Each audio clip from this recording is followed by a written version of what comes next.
back to the podcast with your host, Samantha. And I'm Alexa. We're here to light up your life. Joining us today is Richard Dolan. He's a trusted advisor to some of the world's most powerful leaders, cultural visionaries, and pioneers in business and entertainment. With decades of experience guiding high achievers, Richard brings a powerful perspective on legacy, leadership, and impact. Welcome to the show, Richard. We're so excited to have you. Thank you so much. It's great to be here. And Samantha, it's great to see you again. Yes. Always Okay. a pleasure. We're ready to get started. So I know that you had the privilege of advising some of the world's most recognized leaders. Can you share with us how you started on this journey and what led you into this space of influence? Hey, listen, it was all by accident. I mean, for anybody that's watching this, we all know how important marketing is, right? Marketing yourself, marketing your business, getting your name out, building a name for yourself, and all these things are true. And when I first started in the financial services business, marketing was pretty simple. Those who spent the most money and the most time that put themselves out there made, well, the most money. And I also recognized, though, that proximity was power. And so by accident, I recognized that there was an opportunity at hand when I got a call to attend a VIP reception for the then exiting president, William Jefferson Clinton. And so I attend this event and I'm, ushered into a room and there's thousands of people on one side of this incredible giant cloth that separated backstage from front of house. And backstage was like 100 people, which I was one of. And of course, we paid the big bucks to be back there. But President Clinton was just about to launch his book and his speaking career as he just left office. And what struck me wasn't so much that I was in that area. What struck me was who was in the queue. I mean, there was millionaires in this 100-person lineup. There was a couple of billionaires I recognized. There was like heads of state, mayor of my city. I mean, this was a very interesting group of people. And I thought for a minute, wow, like look at these people who would do anything to be back here to be with him. And I took that as like a real cool aha moment. Well, anyways, fast forward, I shake hands with the president. Everyone gets their photo, signed copy of the book. We're ushered to the front of the room, get to watch the presentation. Now, of the 100 that got to sit front row, I looked behind me and saw lots of people back there. And I realized there was a lot of, wealthy people back there. And I thought, I wonder how I can get on stage to be where he is so I can be in front of these people to get the profile that I would need and would leverage to, build my business. And so that's when I realized, like, if there's some way that I could pay to play and be on that stage at that time. And I'm talking like, ladies, it would have to be like late 90s, early 2000s. In that particular case, when I realized that made a lot of sense. But in and around 2006, if I'm not mistaken, around then, I think that's when President Clinton had gone on his book tour. So it was an accident. So I later get on the stage. I end up buying my way onto it. And that was before it was never heard of. Today, you can do that a lot. And I mean, there's lots of people that do share stages, get on stages, pay their way to speak on stages. But back then, you couldn't really do it because there's not a lot of stages back then. And so I took that and leveraged it. And of course, more importantly, I built a relationship with President Clinton. So I think that was the key. It was one thing to open the door, but it was another thing to be invited back. And that was probably a big differentiator for me. So that's where it started, guys. I mean, it wasn't like I, was one day thinking to myself, I'm going to become an advisor to icons, legends, and gods. Can't wait till that happens. It wasn't like that. It really morphed into me getting into orbit with these icons and legends that led me to where I am. It is a fascinating story. And we really both agree that proximity is power, like you mentioned. And keeping those relationships, but cultivating them through the years definitely bring you so many incredible experiences. So what do you think sets true visionaries apart from those who simply succeed in business or culture? Well, I think the first thing you have to ask yourself is, what is a visionary? I mean, it's one thing to have a vision, like to have a clear sense of what's next, to know what's now and to know what's new, and to have that vision, that ability to see ahead of yourself and beyond what's there foreseeable. But I think the term visionary is quite charged. I take that to think it's like chess. Most people can play chess if they can like 1, 2, 3 moves. That's generally a good player. If you're an excellent player, you can actually see beyond 5 moves, like maybe 8, 10, 12, 15 moves. But when you get to that level, 20, 30 moves ahead, like that's genius level. I point that to the same sentiment around visionary. Being a visionary is to really know what's next after what's now. And so predicting the future, creating the future, that's a visionary. So if we can land on that and understand and agree like that's what it means to be a visionary, then we can really answer that question, because not it's not easy to be a visionary. It's not easy to predict, define, distinguish, and design something out of nothing and have that be visionary. So I think sometimes the term visionary is collapsed with a person that must have vision, have a plan, a strategy, a playbook, workflows. But being visionary is really, really rare. And I've come across a handful of them out of the hundreds of people I've met in the world of icons and legend status. Only a handful it was quite visionary. Like Elon Musk, when he launched Tesla, like that's a visionary, right? Looking at someone like Martha Stewart, like she was a visionary. Someone like Oprah Winfrey, like she was a visionary. Is Drake a visionary? Not sure. I mean, he's a musician. He was really good. I mean, he's got a great fashion brand. He had vision, but I'm not sure he was a visionary per se, or Mike Tyson for that matter, or Lennox Lewis. So it's being able to distinguish vision from visionary that allows you to then really appreciate the genius that follows. Does that make sense? Yeah. What habits do you think, or what does it take to be a visionary? And maybe in your own experience, what do you do in terms of daily habits or routines or small pushes that keep you motivated on your mission? Well, that's a mouthful. I mean, there's a lot you just asked me, and it's taken me a lifetime to even figure out part of the answer. So to be really honest, I got to be honest. I don't know. I mean, I'm really part lucky and also part gifted. I mean, we're all on this spinning marble, if it were suspended in space, where I'm as lucky to be here, and in the way in which I'm experiencing life. I think for anyone to take on an approach like a visionary, you've got to be massively obsessed with the future, like really being obsessed about not having just the state, but a future state ready behavior, attitude, and mindset for tomorrow. And not everyone can stand that. I mean, we're all wired, our brains are wired just to survive the moment. Really rare are we big on predicting the future. Although a lot of researchers would suggest that through studies that although we've been considered like Homo sapiens, we're wrongfully entitled. We're more like Homo prospectus. So rather than human being, we're actually Homo prospectus, as in we're the only species on the planet that contemplates the future. I mean, you don't have a giraffe saying, I wonder what I'm doing on Tuesday. Or you don't have a monkey from tree to tree saying, I wonder what's for dinner tonight. Like they don't contemplate the future. We're the only species that's mindful about it. Yes, there are some species that, hibernate, know that they need to migrate. Some have to swim upstream. Like there's some things that are in their nature, wired in their DNA over a millennia. That's just in their diabolical existence that knows they need to do something because they feel the intuitive eagerness to do that. But human beings are the only ones that really contemplate what's next. And largely because we are survivalists. The only way for us to continue to survive is to predict what's next, to look out for hurt, pain, crisis, uncertainty, challenge, or upset. And we avoid it at all costs. So we're really wired to do that. So I think that to answer your first part of your question, to be a visionary, you've got to really be obsessed with what's next. Like be ferociously so, like really thinking through beyond tomorrow. The second part of your question, which is like, what are some of the daily habits and rituals? I mean, I'm always looking for things that feel like they're dated, silvering, pewtering, maturing, peaking, or dying. So I'll always look at things from that perspective. Like as someone who's a trained investment banker, it's in my nature to look at things and see them as the glass half empty. And what can I do to monetize that? What can I do to optimally commercialize that? So that's just in my nature, not just in life, but in business. I treat my son the same way, where I look at ways in which he can improve his life.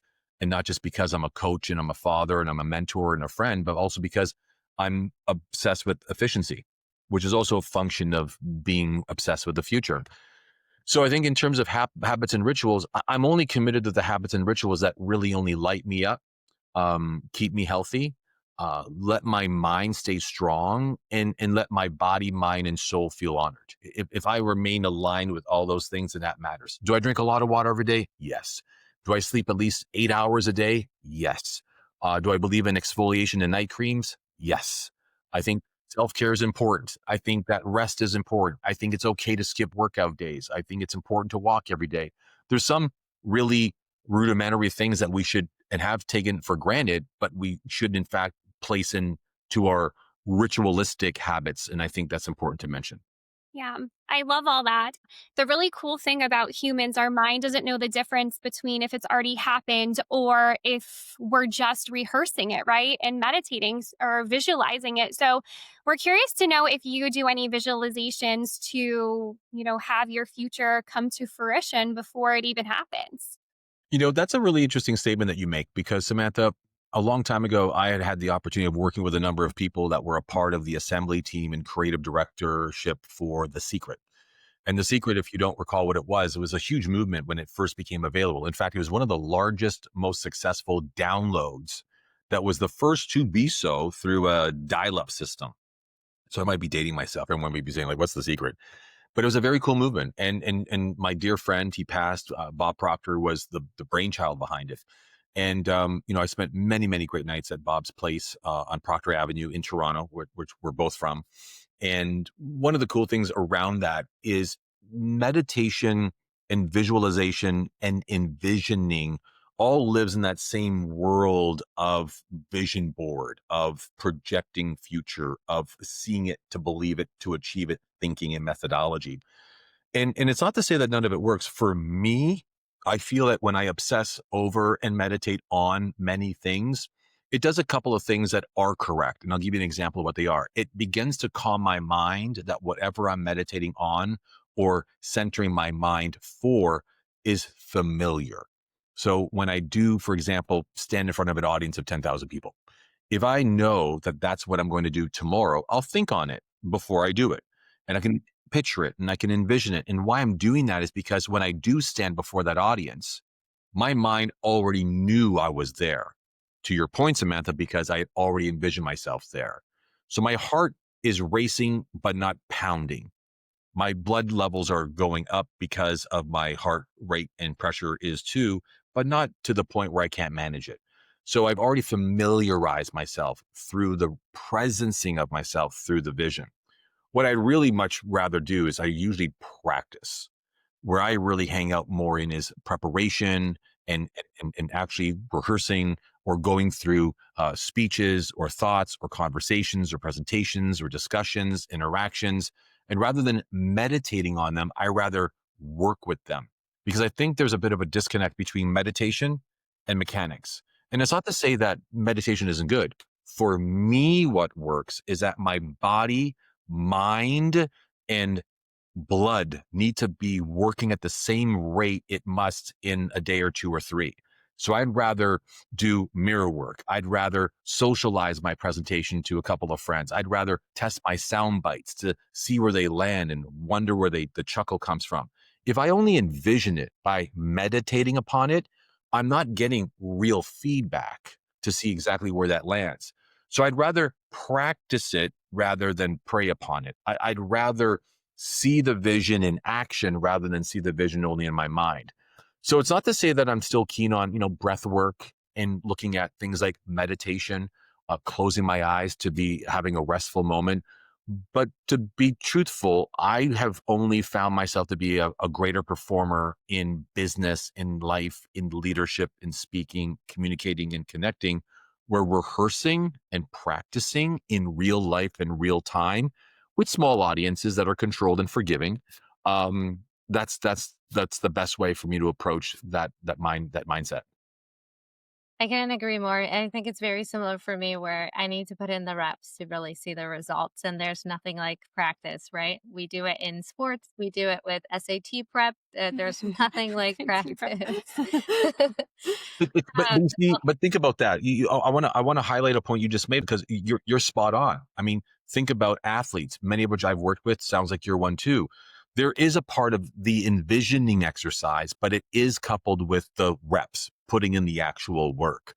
So I always think that meditation is a really great way to quiet the mind and open up the real estate up there to let in an experience so that when it comes, it's not foreign. It's not intrusive. It was actually predicted.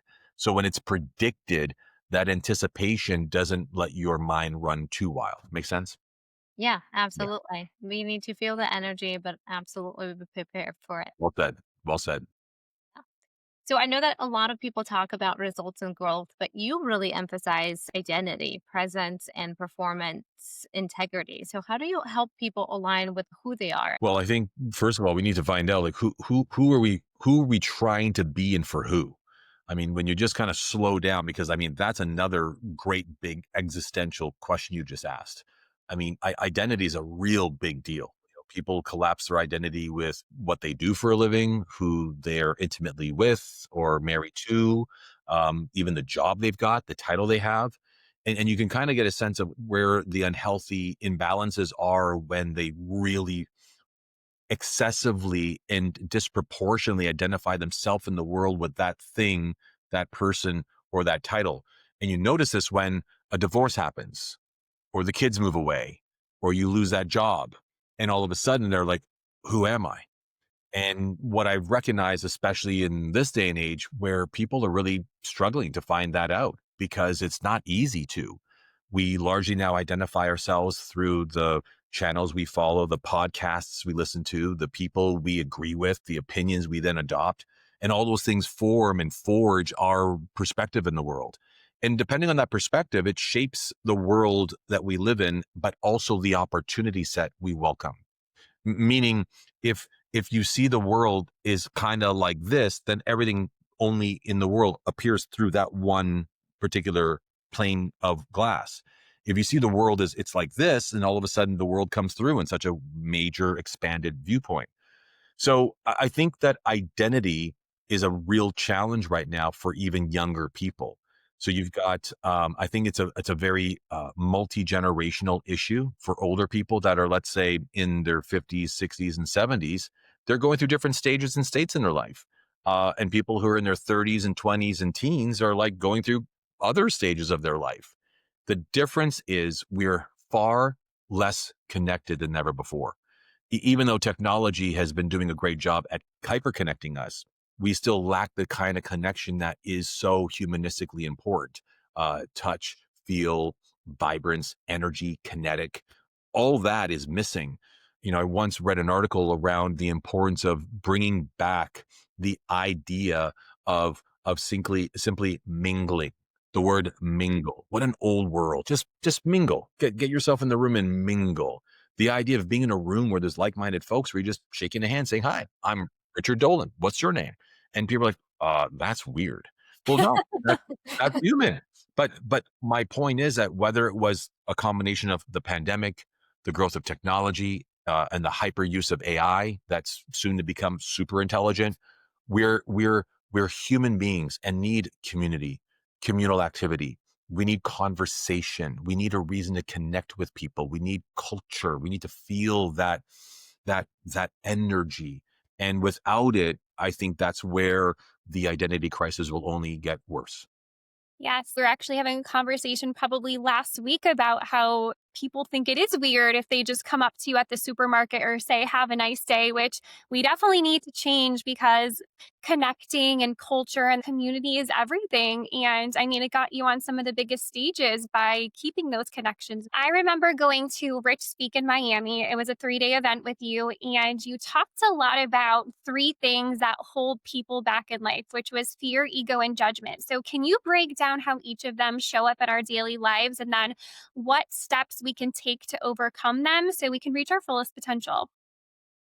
Well, again, that is a very tall order. I mean, when you think about the 3 days everyone spent, this might be the most prolific part of the whole conversation because it is truly at the core of what can really have people live through a breakthrough type life versus a breakdown insensuous one. You see, let me step back for a second. In teaching that program, I teach many programs from performance to entrepreneurialism to starting up companies to all sorts of programs. The communication clinic, which that was a 3-day adventure with yourself on finding your voice and learning how to connect one-to-one, one-to-few, or one-to-many, was a very, very powerful clinic. And I've continued to run those all around the world. I really do believe that if you can get your relationship right with communication, you can get your relationship right with life, because the way in which we identify ourselves, which goes to a point up earlier on, but how you succeed in life and what you do in life, whether in relationship or in business and the like, even internally, is a real function to the quality and power of your ability to communicate, untethered, unhindered, unfiltered. So when I asked myself the question, what stops people from being fully self-expressed? That was a really haunting question. And it was one that took me years to answer. Like I had a little bit of a, like a little bit of a niggling, like it might be this and it might be that, but they were just exploratory conversations. It remained an experiment. But it was only through a number of breakthrough workshops that I began to really compress some of the research and analysis. I started realizing, oh my God, this is really super simple. I think I've over intellectualized it. It comes down to a handful of very basic principles, and that's what you just touched on. So the idea was this: I have a student. They're about to step in front of an audience, right? Imagine this, remember this, right, Samantha? And a person walks on stage, and what I look for is what's going to stop them right in that moment. As soon as they turn and they see an audience, like looking at them, what shows up for that person who's about to speak in front of people? Now, the larger the audience, the greater that thing shows up. Smaller the audience, typically the smaller, like the harder it is to notice. So I would assert that because there's far greater pressure that's equal and proportionate to the size, like if I put you in front of an audience of 90,000 people and you've got to speak to them and they all are going to listen to you, that's a nerve-wracking moment for most people. For most people, you agree? So the room's size bubbles up faster the what's in the way of you experiencing an authentic self and us experiencing the authentic you. So the minute you have a thought and it comes out, it's going to collide or come through one of three mental abstracts that will contour, twist, and distort the way you are, the way you speak, the way you look, even the way you pace. It's kind of like if I came out right now and I was super nervous, right? And I don't usually do podcasts. Let's just suppose.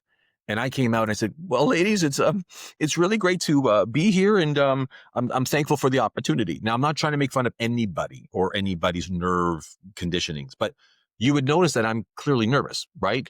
What would you notice about that? I touched my nose. I'm not making eye contact. My voice was popping, right? Like this guy's clearly nervous. But where did that come from?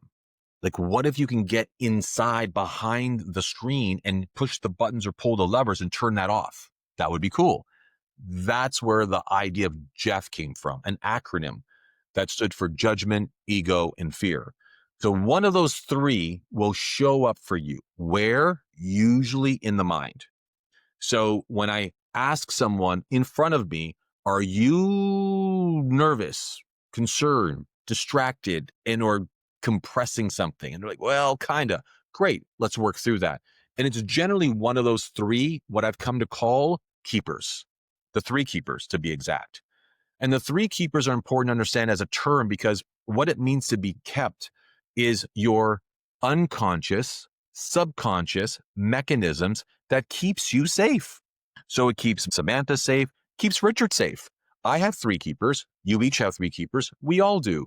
And those through our upbringing, due to, things that happen to us young, things that happen to us when we're a little bit older, and things that happen to us in our teens, all built, shaped, and contoured the way in which you survive uncomfortable situations. It's kind of like your armor. It's like you hit the armor and it makes you invincible. But those are like mental constructs. They're in you, but they're not permanently you. So back to the scenario. So you're up on stage. Fear is one of the top ones. When you're speaking in front of an audience, what shows up for you sometimes is like, oh my God, I'm going to get this wrong. I'm not going to get this right. And I'm going to look like an idiot. I have the fear of letting down, fear of not performing, fear of not looking good, fear of looking bad. Whatever that fear might be, fear sometimes is the most controlling, most deafening keeper that really shapes who you are. The second one is ego. Ego is very, very popular amongst men, where we have an alter ego, like an idea of ourselves. I've often said to a lot of my students, especially the male ones, that we're a living legend in our own minds. And sometimes I'll see that in the way they dress and the way they spot. Hello, everybody. I'm Richard Dolan. Great to be here. Welcome. Like, dude, it's just us. Who are you performing for? It's ego that's present. And all of a sudden they project a little bit more. They exert a little bit strongly. And so ego is often just really a massive obsession with looking good and not looking bad. And matching, if not exceeding, the vision they have in for themselves for others. And the last one is a really interesting one. As a result of messing this up with you, I apologize. The first one actually is judgment. I told you fear already. Judgment, that was the J. So judgment is the fear of having others judge you. And this is typical for everybody, but predominantly found in women. So in other words, you step on stage and all of a sudden you're like, oh my God, what are they going to think of me? What are they going to say? What will they think of my outfit? Is this even the right color for today? I knew I shouldn't have worn this. And I knew I shouldn't have said that. I should have put my hair up, and on and on and on. Like, it's all this conversation about what will they say? What will they think? Judgment. Now it happens for men too, especially around family, friends, colleagues, associates, counterparts. So whenever one of these three keepers show up, judgment, ego, and fear, it's always going to be one of those. So in closing, here's how you put them to rest. You've just got to acknowledge that you've got one of those running you. And the minute you distinguish it, it dissipates. And the second is to really be able to tell yourself, I'm cool. So for example, you go up on stage and you feel judgment about to come on to you. Hey, judge all you want. I'm good. And all of a sudden you quiet the filter, the keeper, and you quiet yourself. Or it's ego. You know what? I'm not going to look the best I can. And I'm cool with that. And all of a sudden you calm down that nerve, and all of a sudden you calm down that keeper. And then of course the fear of getting it wrong, being controlled, losing control. Hey, I'm cool. However this rolls, it rolls. And you bring that down. Let me give you an example of something. I worked with Oprah Winfrey for an entire 15-city tour. It was right around the time that she had launched this thing called the OWN Network. It was her own personal network when she gave up her show. And it wasn't doing very well. So we had to do a tour to reconnect with her fans to reignite the enthusiasm around this particular channel. We since then did it. But as we went on this 15-city tour, the final city was a city of mine that the majority of my staff were in, a company that I currently owned at that time, a company I owned at that time. So the first 5 rows of the event, 19,000 people in this auditorium. But the first rows were all of my staff, everyone that worked with me, even my top clients. So that was a very impressive first 3-4 rows. As I step on the stage, and by the way, the stage stood probably 10, 15 feet above ground. So like it was, like, you're on the stage, like literally. And as I go to open this event and I see all the people I know, first city that this happened in, and it was the last city I was speaking in. I hold the mic up to my face, and as I'm speaking about 1 minute in, the mic cuts out. Oh no. It's just, so in that moment, I look to my left and there's an AV guy that runs on stage and swaps out a microphone with me. I take that microphone and now, wonderful, we're back. And they're like, oh, that's great. And everyone's applauding. Great. So as I was saying, and the second one cuts out. Now that moment, my mind thought, now this is a really cruel joke. And I got to be honest, ladies, I was embarrassed. But in that moment, I recognized that I was embarrassed. I quickly asked myself why. I said, man, these guys are kind of judging me right now. And I thought, all good. Let's power through it. Third mic, I get it done. The most memorable part about that whole event was how I handled the fact that 2 microphones cut out on me. Now, I'm not bragging or boasting. It wasn't anything worth the bragging or boasting about. But for my own inner circle, they're like, dude, that was so cool. Like you took it so chill. You didn't sweat. You're like, oh my God, I can't believe it. Because you see that now today where people blame this. The mic went out and my teleprompter doesn't work. And what's going on here? Hey, it's what's cool. Don't let it own you. Don't let it control you. Elect to control and own it. Because if you don't, it will control you. I know that was a long winded answer, but you asked me a very, very large question. No, that was amazing. And I know that a lot of times you call the fear the absence of confidence. So, how do you feel that confidence really plays into that fear factor? And then, what can someone actually do about it, right? How can they become more confident? Well, I think that wherever you're committed, your body will follow. And so a lot of people oftentimes are often speaking from, cooperating from, collaborating from, commercializing from, like they're in the business of doing something largely for themselves. So it's about me. So if it's about me, then yeah, I do care about judgment and ego and fear. But if you become quite selfless in your relationships, in your business, and you're really there to serve, and really win over and awe those you're engaged with, then the commitment's over there. So if we take the commitment from over here and put it over there, that's pretty profound. I'll give you a great example of what that means. Take, for example, professional sports. Right now, more than ever before, one of the things I notice that's prolific is that every time a team wins and the star of the game of that team that just took the W, whether it's on a football team or whether it's on a basketball court or whether it's on a pitch, when that particular athlete begins to be interviewed, they never talk about their game. They said it was a team effort. We gelled. We rallied together. Why? Because it tells you something. They're playing from a commitment as a team, not as an individual. But somehow, and I think it's maybe correlated with this identity crisis that we have, where people are really searching for the answer. Like, who am I? Like, what am I meant to do? Why am I here? And what kind of purpose would leave me lit and on fire? Just to the true nature of your show, understanding of what lights you up in your life. So, understanding Jeff, ego, and fear, you need to understand that if you're not confident, convinced, and convicted in what you're doing, what value you're creating, and the difference you can make, yeah, you're going to be living a very lonely existence and you will be whipped around by the keepers within your mind. If you don't, though, and know that your commitment lives over there, it doesn't matter what actually shifts and or shocks you. You'll be speaking through judgment. You speak through ego. You'll work through fears and do it anyway. Make sense? That was really great explaining that. Thank you. I know that you started Legacy Club. So, first, we want to know what legacy means to you personally because it is such a powerful word. It is a powerful word. I mean, for me at the stage of my life, the term legacy wasn't all that critical until about 18 years ago when my son was born. So for me, the minute my son was born, that moment he arrived, I realized it's no longer about me, it's about us. So in that moment, what was forever buried in my own existence and my own relationship to my own being was it's not all about me. Now there's an us and it never turns off, like being a dad and being a father. And I'm sure this is the same feeling that many people have if they're a parent. So for me, I got all grown up real fast in that moment.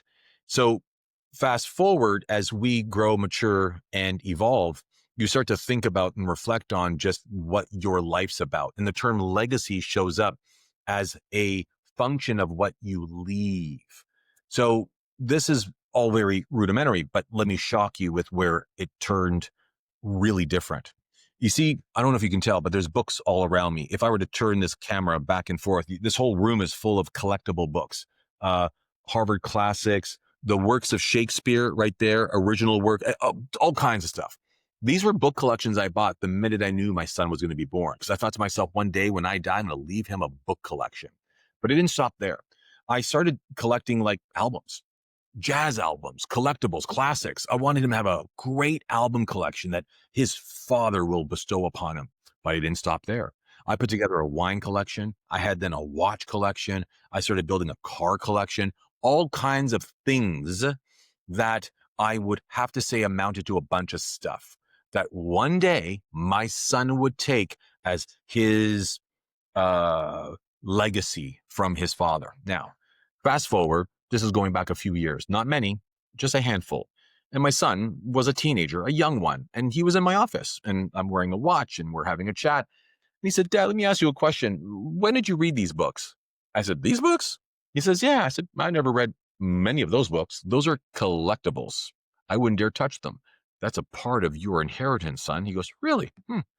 He says, well, why would you collect such things? I said, well, I wanted to make sure you had a great collection. He goes, wow, then is that what you did with that scotch collection, that wine collection? Then what about that watch collection? I said, son, I'm so glad you brought this up. That is all going to be for you. And then he said to me, he goes, you want to know something, no, Dad? I don't want any of it. I was like, what? You have any idea what this stuff would be worth? Do you know what I would do if I was in your position? Do you know how cool it would feel if I was the one who was in fact inherited? And then right there it hit me. And before I can say it, he said something first. He says, Dad, none of that would mean anything to me unless you're with me. And I realized something. In that moment, I wasn't trying to create a legacy for him. I was trying to create a legacy for me. My idea of wanting to be revered and remembered and felt of value as a father was so important to me that I forgot it was about him. So where does this leave us on the topic of legacy? I believe that legacy isn't something you leave. What you leave, here it comes, is defined by how you live, how you love, how you laugh, how you led. And all of that shapes what you leave. And what you leave is your legacy. So the best example I can be for my son is to be the best person, best father I can be, best man I can be, best employer, best CEO, best author, the best at what I can be so he can be that and better and lead that by example. So our relationship to legacy, I think, needs to be recreated, reimagined, I think updated. I think that it's not about statues and remembrance. I think it's about celebration, but elevation. So legacy is a very serious conversation right now, only because you've got a baby boomer turning 75 every 7 seconds in North America. I mean, we have an imminent, inescapable truth about the existence of real big mourning times coming, where there'll be the passing of, sort of like the patriarchs and matriarchs of our families. And as that happens, the big question will be like, what do we do in their memory? How will we celebrate them? But what did they leave and how do we treasure it, take care of it, honor it, preserve and protect it no matter what? So legacy is a very important term. That's why our company is called the House of Legacy. And all of the divisions that we have runs off that brand. So everything's about and centered around legacy, which is a real, true phenomenon for us.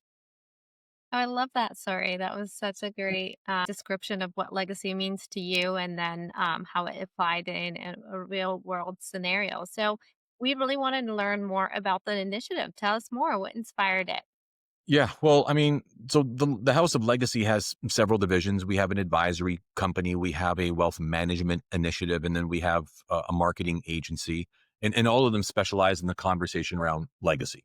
So we were getting a lot of really great calls from inside our ecosystem, largely financial professionals in particular, that were more than just investment advisors or financial planners. I mean, like mortgage agents, realtors, tax preparers, lawyers, even insurance agents that are saying, hey, we really like the concept of, well, building a life of legacy. Is there anything you have that can really help us do that? And the team and I really wrestled with it because we've been really good at helping turn leaders into legends and legends into legacy.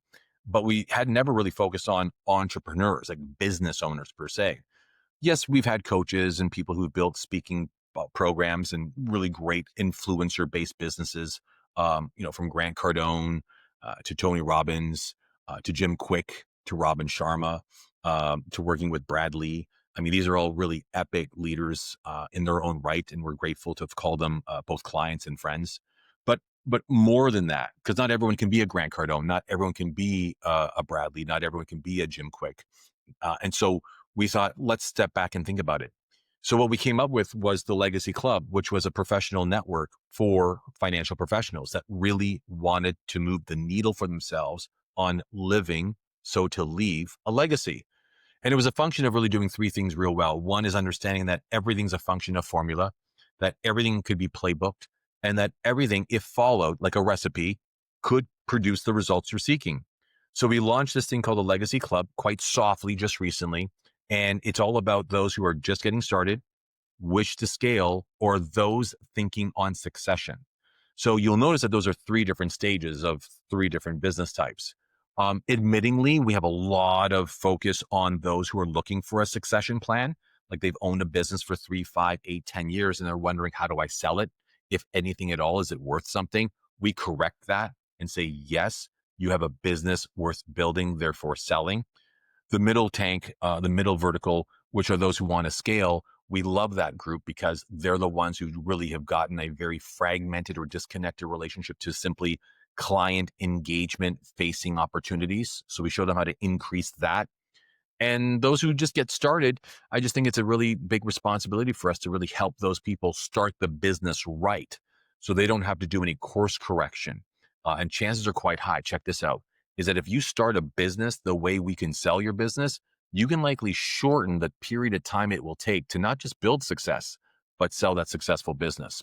So the Legacy Club just recently launched, very soft launch. And for the remainder of the fall and winter, it'll remain in a soft launch. It's fluid. It has curricula, programs. It has a weekly mentorship class with me. I've gone on to build $10 billion worth of businesses in that space and assets in that space. And it has a monthly workshop where we work on a skill set like communication style, Samantha, like AI and marketing, like how to launch your own digital footprint, and on and on.